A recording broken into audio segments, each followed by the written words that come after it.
Hello, you are listening to Just Films and That. This is the podcast where we talk about films we think might be underrated, underseen, or sometimes we just want to talk about them. I'm the host for this week, Josh Hallam, and I'm joined not by Alice because she couldn't make it this week, so we've got a little bit of something different. We're joined by a wonderful writer, film critic, amongst many things, Matt Page. How are you doing, sir? Yeah, I'm doing well, thanks, Josh. How are you? Yeah, not bad. It's boiling though. It is boiling. I will say that. Yes, I'm very well. Thank you. Thank you very much for coming on. Thank you.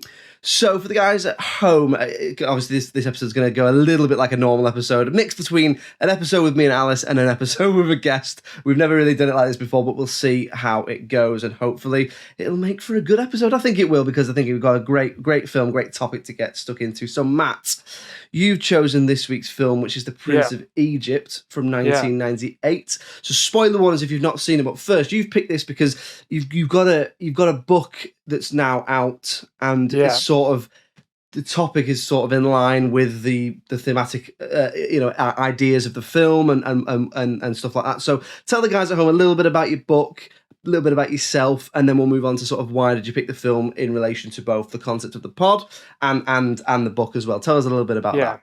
Okay, so the book's called 100 Bible Films. It's out, published by the BFI. And it's I've kind of been writing it for about 10 to 20 years, really, or was writing it.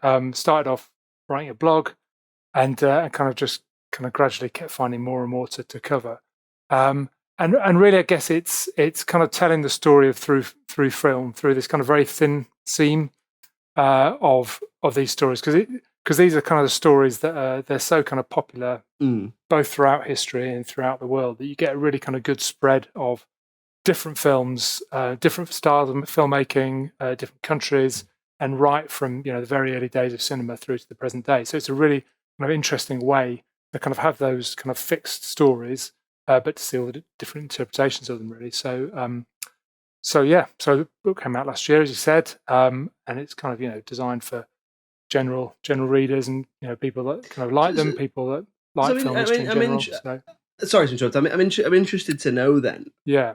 What made you start writing it, or is it just a general interest in film, or is it like what made you start writing that particular topic? Because it is interesting, because they often go hand in hand. Obviously, the Bible has connotations because it's a faith text and all that sort of stuff, but a lot of the first films and a lot of stories are influenced by faith and religion and that sort of thing, and that's one of the films we're gonna talk about. But even early films, how many times have we seen the Ten Commandments or this story, or obviously the Newer Testament stories, like about Christ and stuff like that. So what made you start writing that? I'm interested to know. Well, at the time I was kind of involved in a church, and I kind of grew up going to church, and so I just kind of got in. I was really into film, and I just kind of thought it'd be interesting to kind of look at some of the ways that it tackled the subject, really. And then, and I suppose I got into it in that period. Well, kind of around the time that this film came out, Prince of Egypt came out, which is one of amongst the reasons why I wanted to do it. It was quite difficult to get hold of, films in those days. You could kind of buy stuff on VHS, but even things like Amazon hadn't really got going. No. And so it kind of felt like, well, I could probably, get together all the ones you could quite easily. And then, but that kind of kept gradually expanding, and then probably a slightly obsessive personality quirk, and that's it just kind of, and then that became the thing I was doing. Yes, yeah. So and I still, I still think, well, I should maybe move on and do something else, and then something grabs me again, and I'm right back in there. So. That's interesting. Yeah. I mean, for the kids at home, it wasn't always easy to just type in a film. Yeah. I remember starting out, buying videos, recording stuff off the telly. Then it was DVDs, and I remember moving from video to DVD and making a list of all my videos, and then being like, I must buy these on DVD, or I don't want that one on DVD. I'm not that bothered about that one, or X, Y, Z. And then again, I've been like slowly, when I moved house last year, I went through my DVDs, and I was like, right, well, all of these I know are on streaming. Yeah. But there are certain ones where I think, I suppose, like, for example, any Marvel film on Disney Plus or whatever. But then there's other films where I'm like, there are films I know are hard to get hold of. Or there are films where I think they will appear on streaming and then be taken off. So like, I'm a big Bond fan, so they'll be on streaming and they'll be on telly all the time, but then they get taken off again. Or there'll be some of them, but not all of them. One. And you think, well, if I want to watch them, And there's been films we've done, there's been films we've done here. Things like Alice picked Solomon Gaynor, which is a Welsh language film. I picked Stuart Alive Backwards way back when Alice first came on board. There's been other ones as well that I'm trying to think come to mind where I've had to buy the DVD. Yeah. And I even think, God, if this is still going in however many years, this is going to be...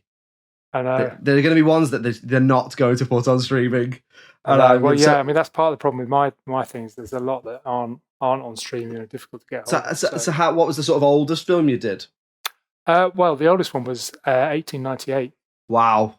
So I mean, they really were. I mean, you kind of get the first kind of cinema happening around 1895. The first biblical film was 1897, but that's kind of lost now. But there is one from 1898 we've still got. So I kind of started there really, and then went right through. Were there any that you had to really dig into that weren't like almost like they weren't obvious that they were Bible films, but actually when you dug into it they were, or anything like that? There are a couple like that. I think there's like a whole range of films. I guess films like The Matrix and that kind of thing. I was going to say, if you think about that sort of resurrection narrative, Superman, The Matrix, and it's in so many, like it's in loads of kind of the Marvel films as well.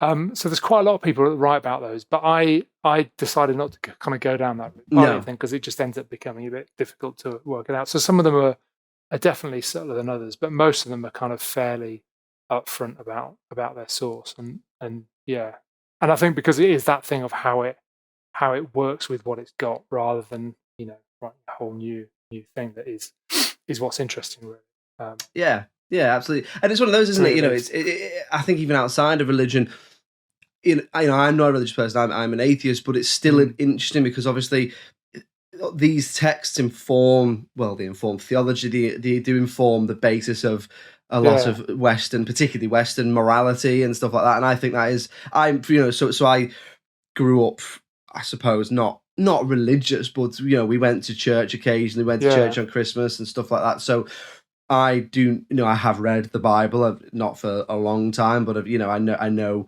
about it. And even watching this film, which obviously we'll get stuck into, there was bits I'd forgotten about. Yeah. Or there was bits I was like, I thought this happened first, or whatever. It's like rewatching like a Bond film, being like, this is the one where he's got the exploded pen. Or whatever. So it is interesting, I think, even outside of faith. Does that make sense? Yeah, no, it does very much, and I think that's I kind of don't go to church anymore, and so but as I say, it's still something that kind of really interests me, and so, and like you say, the kind of the little variations, and sometimes it kind of takes seeing it in a film to realise that it's not at all like you thought, like it is in the original.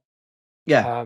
And again, that was I think that was one of the things that hooked me fairly early on, was kind of like seeing something and going, well, that's not how it is. And then going back and looking at it, saying, "Oh no, that is how it is." Yeah. I've had it a certain way, and I think, there's I won't go into the whole kind of. Well, and I think that's a good time to move on to talking about the film. Then, so it's The Prince of Egypt from 1998, which the guys at home don't know is a DreamWorks animation, which is the story of Moses and Ramesses and his sort of, it is a retelling of the Bible story, isn't it? So tell the guys at home who sort of might not know a little bit about background of the film. What is it about in terms of, I suppose, in reference particularly to what you're talking about in your book? And I suppose it's not one of those ones where it's not about why you picked it for the podcast, but if you can, why did you pick it particularly to come on here and talk about? Yeah, well, I'll start with that because I mean, we were chatting before, and I'm a big fan of the show. Enjoy listening to the show, and so I guess I was just kind of thinking, what would work well with what how the kind of vibe with the concept, goes. And how it, and so partly the underrated, underseen thing, and I guess partly just the kinds of films that you guys tend to cover. You quite often cover a lot of kind of 90s cinema and films that people maybe watched when they were younger, and so I thought, and I wanted to, as I say, some of the films in the book are quite obscure, whereas this was one I thought people, quite a few people would have seen. So So it's bringing together those things. Really, I thought it would probably be a good bet. I was kind of half in kind of two minds as to whether to pitch something like Life of Brian or not. But, yes, yeah. And I then went for there this one, was a few options as well when we were first arranging. I think we talked about Last Temptation of Christ. I think we did. As well. I think Life of Brian was another one, and I think we went with this. I don't know if was it you. I can't even remember how it went. Was it me saying no, let's do that, or was it you going no, let's? I can't quite remember either. I think Yeah. I Cool. think I went For the guys at home, I'm right in thinking, aren't I? This is it's an attempt at an accurate retelling of the story of Moses, the escape from Egypt, the 10 plagues, and all that sort of stuff. That's right, isn't it? Yeah, it is. Yeah, I mean, basically, all screenwriters, they've got a challenge when they're trying to kind of put the Bible, which is an ancient text from another culture, into a movie, and how do you make it engaging for people and interesting, and something that's going to work, and that tells the story in a way that works as a film rather than just kind of woodenly acting things out step by step. But as you say, I mean, it's the story of Moses and the kind of the slaves getting free from Egypt. And we were talking before about that issue of this, the resonance of the stories and all that kind of thing. And this is one of those stories that really has that kind of resonance. So it's, so obviously it's been influential in Christianity. It's kind of one of the stories in what Christians call the Old Testament. But it's also part of the Jewish Bible. The story also comes up in the Quran, for Islam. And then you also get things like, just the role it's played in, for example, kind of African American anti-slavery movement, and the kind of like how it was involved in there, and how it was kind of a really pivotal text for them. And so, it's just a big story. It's one of those stories that's been around for 3,000 years, give or take a few hundred years, and it's kind of stood the test of time as a story, even though it doesn't necessarily fit into our style of books that we read today, but it kind of but it is one of those kind of great one of the kind of great narratives that's kind of come down and come definitely down. It's definitely one of those stories that I think, even if you don't know much about religion, there are points in the story, I suppose, beats, if you want to use a modern term, a filmmaking term, of things that the parting of the Red Sea, things like that, the plagues. Let my people go. People know that, whether it's because it's so interwoven in pop culture in that sense, whether you're religious or not. I think, which is interesting. So I think that's a really good point. It is, and as you say, these ancient texts, they all inform, modern day storytelling as well. Yeah, definitely. So in that case, then let's get stuck into really talking about the film then. So what's your relationship like with this film then? What is it? Is it just one you just picked it for your book, or did you like it anyway? What's your sort of history? What's your history with the film? So I think this was only the second of these films I ever saw in the cinema. So I remember it kind of coming out and it being a kind of big deal. And it was also, I mean, it was quite a big deal when it came out, and they did a lot to kind of promote things. It was kind of right at the start of the internet as well, and so they were kind of doing quite a few things through that that hadn't necessarily been done before. And so I watched it then, and I think I watched it a couple of times when it kind of came out DVD, VHS and DVD, and then I hadn't watched it for about 10 years, 10, 12 years or something like that. And then I watched it again about 6 or 7 years ago, and I think I was just really I was really surprised at how well it stood up. I think it kind of and just how, I suppose, having learned a lot more about cinema in that time, how well it kind of stands cinematically and some of the stuff around it. And so it kind of really, I guess, catapult, because I mean, there's a lot of the films in the book that aren't particularly good, and certainly if you're trying to kind of take the piss out of them, then it's it's like shooting fish in a barrel. But but whereas I kind of feel like this is one that that stands up and has a lot of genuinely good things to it, and has quite an interesting place in terms of cinematic history as well. It's definitely one of the most cinematic stories in the text, isn't it? Like, if you think there are other ones where there's a reason why certain stories haven't been. I suppose if you think, for example, Adam and Eve, that has been told, but often when it's told, it's just with parody. Yeah. You think about things that, I mean, you know, The Simpsons have done this, but if you think of The Simpsons and other stuff like that, it's never, because I suppose there's a few things at play, isn't there? Which is some of them are parables, and some of them are they're short. You know, there's not like you couldn't stretch some of them to a 2-hour story. There's a reason I haven't seen Darren Aronofsky's Noah, but I know one of the criticisms was they sort of embellished the text to the point where it wasn't the text anymore. Yeah, that was and I haven't seen it, so I'm not commenting on if that is true or not. I'd have to watch it and make my own mind up. He's a very, very good filmmaker at the end of the day. Yeah. But one of the things I have heard is it became really bloated because they were like trying to fill it with stuff essentially. Yeah, I mean, I think actually, yeah, I mean, there is a lot more into it. I mean, going off on a bit of a tangent, there's a lot more into it. But I think if you like Aronofsky, you should definitely watch it. Right. I think because what's interesting about it is what he adds in and what he does with the story. Right. Now he kind of takes a very kind of familiar story that we know that, you know, in our culture is mainly about kind of posh wooden toys with animals, things. And, and turns it into this kind of, you know, Russell Crowe going a bit mental. So yes. So I would recommend definitely. I think if you like Aronofsky, and you know. So, but I suppose that is an example of it's a cinematic story. It is quite a cinematic story, but I'm thinking of the shorter ones, Adam and Eve. And I suppose I'm not an expert on the text, so people might argue with me. I suppose what I'm saying is this: the actual occurrence, the story of this text is like cinematic, and it's hard to know. Did that inform cinema, or is it just a coincidence? Is it just that actually storytelling is best done this way, where you have your characters and your beats, your incidents, and your big climax and all that sort of stuff? Because this very much is that, isn't it? Yeah, it is. Yeah, and I guess there's kind of been, you know, other really famous versions of it as well. And so that something like the kind of 1956 Cecil B. DeMille Ten Commandments film. Yeah, that was such a massive film and so kind of influential. And I guess partly because, you know, during the 80s it played on telly a lot, kind of Easter and things like that. But it's one of those films that, you know, it's almost become the story, and I think in our culture.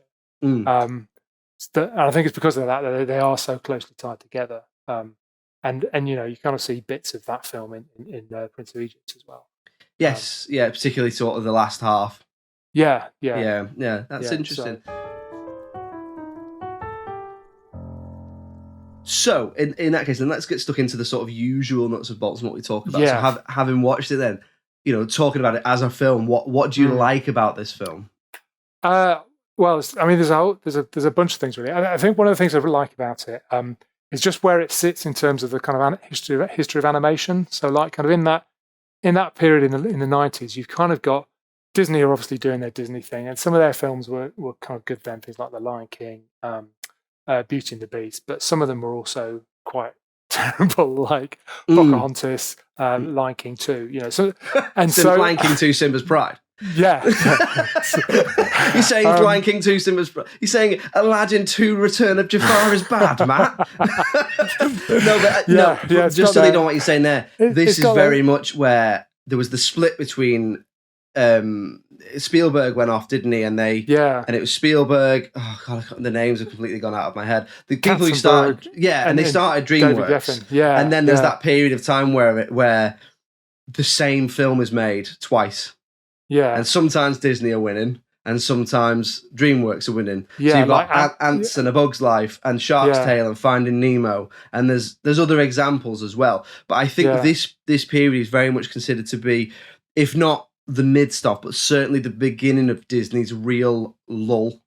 Yeah. So you had sort of like, you had your big massive period in the early 90s or the late 80s, Little Mermaid, Aladdin, The Lion King, Beauty and the Beast, hit after, and not just little hits as well, humongous hits that really, you know, built the next period of time. And then they did a few more, sort of your Herculeses, which I love because we've done it on the podcast, and Mulan, and a couple of other, Tarzan as well. But then you're not far off at this stage. You're not far off Treasure Planet and that real sort of lull. And I don't really know what happened. I'd be interested to speak to people who knew more about it, but I wonder if DreamWorks very much seized their moment with this film, because they went big with the marketing. Yeah.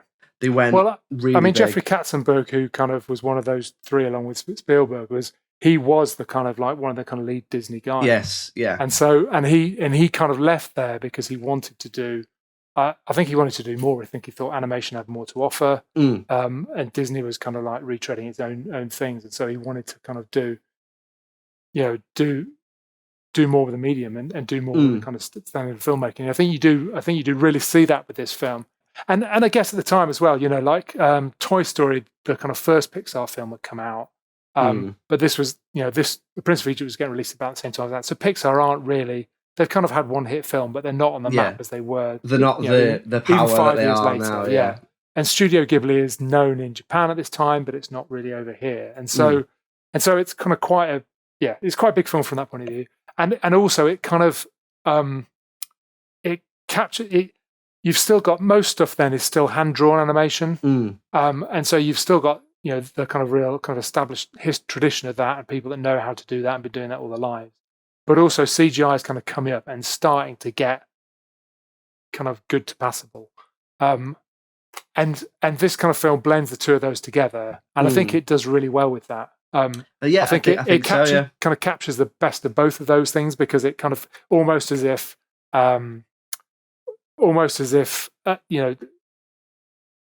drawn knows it's got to change. It's got to change. The change is coming. It's got to work hard to kind of keep up with the young form, and kind of, and CGI hasn't yet gone a bit too big for its boots, and so those two things work really well. It's still that period, isn't it, when you watch that first Toy Story and all Andy's mates are Andy. Yeah, and you're like, and it's still funny now if you watch it, but then. This is pre things like you say, Pixar becoming the dominating force, and you've got press releases about the fact that they hand drawn all of Sully's hairs on Monster Inc. and all that sort of stuff. This is still where they're very much experimenting with it. I think even things like in Hercules, there's the Hydra fight, isn't there? And that's sort of I'm not an expert, but it's a bit of both. Yeah, there's sort of a bit of CGI and a bit of hand drawn, and it's still in that period where you get the really weird mashups. And I think one of the things I noticed in this film is that it works quite. There's issues I have with it, which I'll come on to, but when it works, it really works. Like particularly actually the opening and the end. Yeah, I think are really strong. Particularly the parting of the sea bit. I was watching it. I watched this last night with my partner. Yeah. And I'd never seen it before, so I probably should have said that earlier on, but not normally I would, but Alice isn't bloody here, is she, to ask me? So, but no, I hadn't seen it before. I knew about it. Obviously, I remember it coming out and stuff like that, but I never seen it. And at the end, when he parts the Red Sea, I said to my partner, I'd never seen it done like that before. Yeah. And she said, "What do you mean?" Well, I said, whenever I've seen it, whether it be parody or just another version of the story, the sea just goes out. Yeah. Whereas in this, they obviously made a conscious effort to make it look really visual. Yeah. And they made it go up, which looks so much more, intimidating or powerful or evocative or whatever you want to call it. So, and that's that thing where they're obviously going, right, let's see what this technology can do. Yeah. Yeah, definitely. I think, And there's there's bits as well, I think, where the kind of that blend of animation, it kind of does stuff that you couldn't do in real life. And I think often people think of cartoons or animation as a kind of like just a kind of cheaper alternative to doing it with real people. But there's just bits of this where it's like there's a bit like as they start in the exit, as they're kind of leaving Egypt, it kind of flashes through all the bits of Egypt that have been kind of trashed, and there are these kind of incredible backdrops and these incredible scenes. And you just, and it just kind of spends a couple of seconds in each one, and you just couldn't do that in live action. It would, you just wouldn't have, you wouldn't have the budget for it. You just have the one shot, and that's the strength of animation, isn't it? Yeah, and they use that to really good effect. So the animation is definitely part of that. Then you've got a kind of fantastic cast under it as well. What a cast! I know, yeah. I mean, it's like you've got kind of Val Kilmer in the kind of lead role, Ray Fiennes, Patrick Stewart, Sandra Bullock, Michelle Pfeiffer, Steve Martin, Martin Short, Jeff Goldblum. Yeah, I think it's possibly the last time Jeff Goldblum play the character other than himself. And even then, they do that thing a little bit, not with all of them, but with some of them where they sort of go, make him look like a little bit like the actor. Yeah, and he's one of them. Yeah, he did. Yeah, he does look quite like him, but he doesn't have all those kind of like. He's kind of become the guy in. Yeah, he's kind of become the guy in Jurassic Park, isn't he? And he doesn't. Whereas he manages not to start talking about. Yeah. Well, and as well, it's a huge cast. Who there were people in this who all would have been big at the time. Who actually they don't do that much. Jeff Goldblum doesn't do that much. He probably has about 5 minutes worth of lines if you added it all up. Yeah, probably not even that much. Yeah, and Danny Glover's in this as well. Danny Glover, yeah. Helen Mirren as well. Helen Mirren, yeah. As you say, they all have like kind of really short roles. But it kind of means that you get, and again, this is one of the things that animation can perhaps do that live action can't do. You know, they come in, they record those 5 lines. I'm trying to think of the guys in The Simpsons that kind of turns in. It's Krusty, isn't it? There's a scene where Krusty comes into his recording studio, reads out 10 lines, goes straight out, and that's it done. Yeah. It's pretty talking about back to what you said about the animation. That's why, as I say, I hadn't seen this before. My partner went to Catholic school. Now I didn't go to any sort of religious school. I just went to a state school. And she said that this was one of the films, end of term, stick a DVD on for the kids to shut them up last day. And she came in as I was watching it. And she went, "Oh, have I missed the chariot scene?" Yeah, and that's her memory. And then she said about the cast, I had no idea all these people were in it when I was a kid. Yeah, I was like, you're looking back at it now, and this is full of movie stars.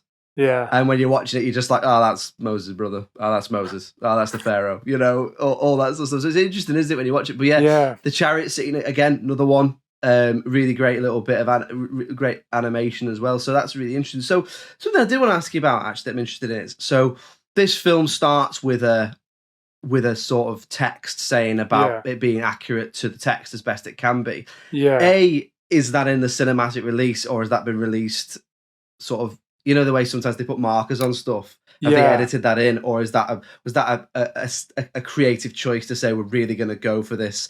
This is an accurate interpretation of the text angle.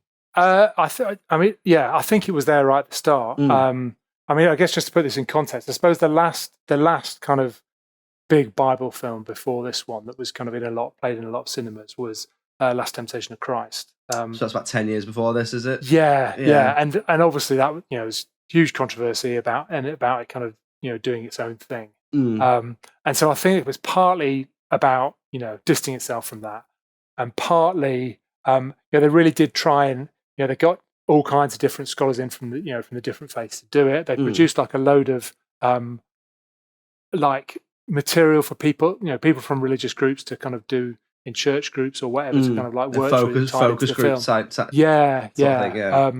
And that people could go through, I don't know, in services or kind of get-togethers. And so they really did try and kind of respect all three of the kind of monotheistic faiths that have a stake in that. And I think that bit at the start is kind of testimony to that. But I think also it says something that is also allowing themselves a little bit of slack. So a bit of dramatic license sort of thing. Because I think, you have to have that, because otherwise you just kind of get weighed down. Like for example, the kind of plague scene is kind of done through like a long extended kind of montage thing, mainly. Whereas, in the kind of Bible, it's kind of just chapter after chapter of the same kind of similar kind of like formula stuck on. Description of what's happening. You kind of get this thing of, Pharaoh's not done what he said he would, so God said to Moses, so then Moses said to Pharaoh, so then Pharaoh said no, and so Moses went off, and then this thing happened, and then this time the plague was this, and that smote the Egyptians, and and it kind of is fairly formal and kind of goes on for a long time. But just that, whereas that would send everyone to sleep if that was a so you the filmmakers have to kind of make a story that is engaging for people, if that's what they're trying to do and trying to get it to a wider audience. And I think it's particularly important as well when you consider that it's the three faiths, like you said there. It's not just one.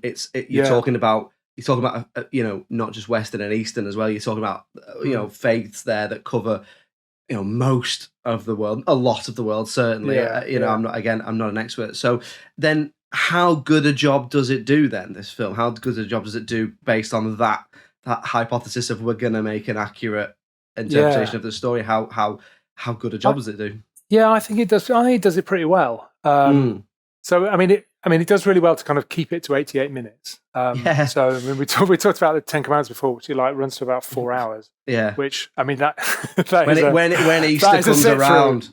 When Easter comes around, TV programmers are like, I know what we're going to do.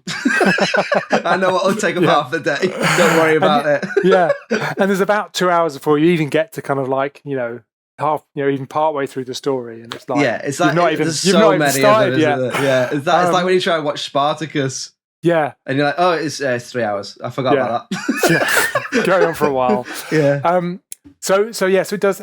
So I think it does a pretty good job. I think it includes most of the kind of main stories. It kind of gives you a bit more around the characters, and it manages to make a kind of interesting and kind of narrative around that tells the story. So, I mean, you're always going to get people that say, "Well, you've not emphasised this, or you've not included this bit." But I think it becomes a bit nitpicky, and and I guess Moses is styled in a. There's a lot put into making Moses someone that the kind of modern day audience can relate to, and also Ramses that isn't really there because you don't get that kind of you don't often get much psychological depth in a lot of these stories, and you want the audience to be able to relate to it. And I think it does, and I think it does a good job of that. Okay, then. So we'll move on then to talk about things that we perhaps didn't like about the film or that we would change about the film, things like that. Having watched it again, Matt, I've got a few bits here, but I'll come back to those. Is there much for you? There's a few little things. They're kind of fairly nitpicky. Yeah. But those are the best ones. yeah, absolutely. One of them, I think, is that in terms of the endings, it kind of feels like there's 3 different endings. They're just not quite. I mean, it's good that they're all in, but they don't quite come together. So you're talking about the escape, the closing of the sea, and then the Ten Commandments. Yes, yeah. So you kind of get the. Yeah, I know what you mean. Actually, I didn't think of it that way. It's a bit Return of the King in that way, isn't it? Yeah, it is. I mean, it's not quite as drawn out as that is. That'd have been another 88 minutes. Yeah. But yeah, you kind of get the end of the kind of story of the people, which is the kind of exiting, and then you get the end of the story between Moses and Ramses, which I suppose is the main story of the film. And then you get that kind of like final shot in the Ten Commandments. And it kind of maybe feels. I'm never quite sure whether it should be tighter or looser, and but it doesn't seem. I still can't quite decide, but it kind of feels like it isn't quite right. It's interesting you say that because I was reading about the film last night after I watched it. And apparently Spielberg was really set on the ending being Moses holding the Ten Commandments. Yeah. So perhaps that, because I didn't mind it, but maybe that's why it felt a bit tacked on. Yeah. Because they've obviously made a creative sort of compromise. Yeah, I mean, it is a really nice last shot. And it's a good visual scene, isn't it? Yeah. And they're kind of really thought through where they're going to put, where they're going to put the camera and the, but I think because of the other two bits, it just, I think I don't quite know if I was to get in a time machine and go back and revise them. I'm not sure I'd have much useful to say, but it doesn't feel like it quite goes as well as it could have done. Yeah, is there anything else then in terms of the nitpicking?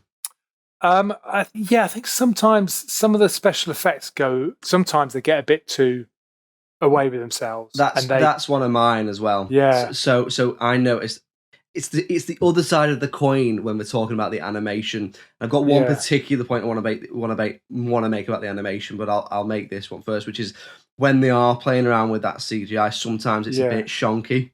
It's a bit sloppy. So particularly with the little playful hint at the Sphinx's nose. Yeah. And when that falls down the scaffolding, it looks quite poor. Yeah. I thought it was a bit like it was really clear it wasn't animated. It was done with, or it was animated using something different. Do you know what I mean? Yeah. Sometimes those lines didn't blur. So I think you're right there. Yeah, I think the scene that I think is probably like that is the kind of the burning bush scene. Yeah, and I think that's interesting. I feel it starts quite well, but then it kind of feels like they kind of go a bit. Oh, we can make this all whizzy. Let's make it whizzy, and it kind of almost detracts from the scene. I think a little bit by the end because it's a bit too much trying to be a bit too fancy and it doesn't feel like it really needs that. Just because you can doesn't mean you should. Yeah. So that's and then I guess the other thing I was going to say is just I'm trying to think how to say this, but I guess there's a whole thing with there's a bit of a theme through the film about empathy, and Moses is kind of growing empathy, and he starts off as this completely spoiled kid with no empathy at all, and then he kind of has the thing where he humiliates his future wife, spoiler, and he kind of realizes that it's almost like he kind of has that awakening about empathy. Yes, that plays into the thing of him then kind of empathizing with the Israelites, and then trying to save one of them, and then yes, I know what you mean. And even at the end, there's this kind of note of regret about Pharaoh, but I guess there's also, I guess I'm just always conscious in this story that there was also all the normal Egyptians, and they're probably not mad keen on Pharaoh either. No, and they have and all this stuff, all this stuff happens to them, and they kind of suffer all the negative effects of it, and they don't even, get much freedom at the end of it, and it kind of, and I guess the film, I suppose it's partly because it is a film aimed towards kids, but it kind of feels like it feels like it makes Moses perhaps a bit softer than he is, and kind of takes off some of the rough edges of the story. And even like the bit where he kills the Egyptian, it's kind of like, did he kill him or was it an accident kind of thing? And I believe, and again, you'll be able to tell me that has changed, and I think in the text it's very much no, he just kills him. Yeah, it's a fairly just straight says he killed him. Yeah, if I remember right, I haven't didn't look it up before it came on, but whereas here it kind of it fits that description, but it's on the side of, I'm always interested about stuff like this. It's on the side of, well, he kind of he was just pushing him, really. It just happened that he was at the top. He doesn't sit there and he fell. He fell. He wasn't pushed, and so it makes so it then makes it much easier to I guess sympathise with Moses. And Moses still to be the hero. It's an unfortunate accident that he regrets straight away. Whereas I think I suppose part of what's interesting about the character potentially is that he, in the biblical stories, that he is, it is a negative thing. He's kind of seen as almost he murders him. He has to kind of go away for this, and then it, but I suppose that he still gets used anyway in spite of that. So that feels like a nitpick, and it's partly because of the way I approach the subject and my interest in the subject. But, but I thought I'd chuck it in. I suppose from my own point of view, it's good time to follow on with that point, which is, for me, there's two main criticisms I've got, and I'll touch on this one first because it leads in what you're saying, which is it's a little bit tonally all over the place. Which is that I wonder if a little bit like when we did The Road to El Dorado, they're trying really hard to not be Disney. So by not being Disney, they do things, and again, I'm not saying they should have done this, but they do things like go, right, no talking animals, no sidekick character, no, and there's a real lack of lightness in it in places. There's the odd funny bit, particularly when Moses is playing with a camel and all that sort of thing, but it's quite down the line and serious for a lot of it. And then on top of that, it is quite dark in places, and I do wonder, is this for kids? Because I think kids younger than particularly, I don't know, 8 or 9, it's quite dark. The way the execution of it's quite gruesome, particularly the plagues bit and stuff like that. It's obviously dumb. It's not dumbed down. It's toned down because of the violence in it. But it isn't. It's not fully a kids' film. So there's an element sometimes of, and again, it happened with Road to El Dorado when we talked about that, and I very much love that film, and I enjoyed this one as well. But that they're trying to do something. They're trying to make an adventure film with that, and in doing so, they create these two swashbuckling adventurers. But also, it's quite clear from the way the script is that the two, Miguel and Tulio, are top shaggers. Yeah, because it's just referenced in it all the time, and I think it's a bit in this. And I wonder if perhaps because of the almost mission of the film, and when we're talking about that text at the beginning, are they a bit scared of changing anything from the text to make it that, to give it that levity? Do you know what I mean, or whatever? So, and that's not necessarily a criticism, but I think for me, I would have liked a slightly lighter tone in places. But it's, you can have your hands tied when you are making a film like this, I suppose, based on a text like this. Do you know what I mean? I do, yeah. I do. I think I disagree slightly, though. No, that's fine. Because I think they're, I think there's some of the things I like about some of the things I like about the film. And that's it, isn't it? Yeah. Yeah, is that it doesn't feel it has to, like, I think I know what you mean in terms of like the overall tone isn't, could perhaps be slightly different, and that would improve it. But I guess I like the fact that it doesn't go, it doesn't feel it has to kind of do the story of, we're doing kind of a big story now. So, and to make it palatable, so we've got to put in the talking animals thing. I kind of like that it is kind of confident enough not to do that. And I suppose it's possibly, maybe it's one that's more suitable for. Yeah, it's interesting, the kids thing. It kind of, I'm trying to remember what age my kids were when we watched it with them. But I mean, kids are quite. Kids are durable and resilient, aren't they? Yeah, and some like the darkness more than others do. And we always had, one of mine. Any kind of like scary music would do his head in, but it didn't matter what was happening on the screen in terms of people's heads getting chopped. But the music would set him off, and the other one was and everyone's got different tastes. I suppose my point was more about the tone. But like you say, it's personal preference, isn't it? If you would, sometimes there's been films I've watched where they are the other way. They're too wacky, and I go, I can't get on board with this. It's trying too hard to make me laugh. It's being too spoon-feedy. So it's really hard to get that balance right, and sometimes it just comes down to, it really does just come down to personal preference, doesn't it? Yeah, definitely. The only other thing I noticed, and again, I'd be interested to get your take on this, is it's leading on from what you're talking about, the animation, which is, there's a little bit of an inconsistency in the animation, and I don't mean necessarily with the CGI and stuff, but it's like at some point what they seem to be doing is making a real conscious effort, particularly with the main characters, to make them look real. And there's other bits where, so like Moses and Ramesses and Moses' wife and stuff like that, there are times when they're almost drawn to be photorealistic, and then at other times, like the Steve Martin and Martin Short characters, they're like they don't look like real people. No one looks like that. So I did wonder is that another thing of them going, we don't want to be Disney, but we need a bit of like, we need a bit of that silliness for the kids or whatever. So it's just something I noticed. That's a really interesting point. I've not picked up on that before. But if you look at Moses next to Martin Short and Steve Martin's character, it's like they're in different films. Or there's bits where they're riding a camel and the camels look like real camels, but then the Pharaoh's got two dogs. Yeah, and it's like they look really stylized. So there's a strange mashup between stylization and naturalization. That I just noticed. But sometimes, again, when you're doing this and you're looking at stuff to say, you are finding stuff to say to some extent. So it can be that nitpicky thing that you're talking about. It didn't particularly, I can't see a kid coming out of this going, well, they didn't look like real people and Moses did. It's just something I noticed as an inconsistency. Yeah, no, I think that's a good point. I haven't got any defense of that. You'll have that one. Yeah, let you have that one. Okay then, so we'll move on then to talking about the critical reception. Now, let's have a look. I've got it in front of me here. Do you know how it did critically, Matt, or do you want to have a guess? I've got a vague idea. I think I kind of had a quick peek at the IMDb. But so I think it came around low sevens. Yes, yeah. So that's not far off. Yeah. So at the time of recording on IMDb, it gets 7.2 out of 10. Yeah. And then it gets a little bit better on Rotten Tomatoes. The critics give it 79%.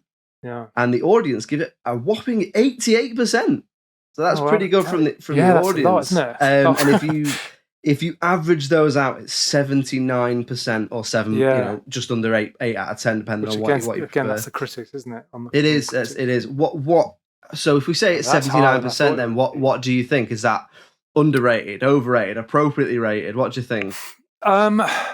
Yeah, I mean, I think that's probably about Well, I think I'd probably say that would be whereabouts I'd put it. I think possibly reflecting wider, I would have thought it would. I'd have thought the rating would be a bit lower, but yeah. So I suppose it's like high, maybe slightly high. But there or thereabouts. Yeah. What about you? I would agree. It might be a little bit high for me, but I think overall enjoyed loads to like in there. Really, really enjoyed it. Some really interesting thematic things in there. Really glad I watched it as well, and I think it's really interesting. I've talked before. I like a film that either teaches me something or is about almost like a biopic or whatever. And this isn't strictly a biopic because it's only one portion of the person's life or whatever. But I enjoyed it, and I'm glad I watched it. And it's definitely one I think. Yeah. This is now coming up to, what is it now? It's over 20 years old, and it still holds up. More or less from a storytelling point of view. So I think that definitely scores at some points as well. So I think let's say it's should we say it's appropriately rated then in a good way. Yeah. Let's go for that.